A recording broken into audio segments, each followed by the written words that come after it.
আশ্বিনের শারদ প্রাতে বেজে উঠেছে আলোকমঞ্জিত।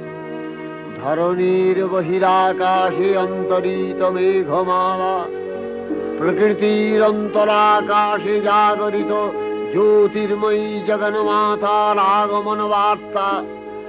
আনন্দময়ী মহামায়ার পদধ্বনি অসীম ছন্দে বেজে উঠে রূপলোক ও রসলোকে আনে নবভাব মাধুরীর সঞ্জীবন। তাই আনন্দিতা শ্যামলী মাতৃকার চিন্ময়ীকে মৃন্ময়ীতে আবাহন। আজ চিৎশক্তি রূপিণী বিশ্বজননীর শারদশ্রী বিমণ্ডিতা প্রতিমা মন্দিরে মন্দিরে ধ্যান বোধিতা। শশিশেখরা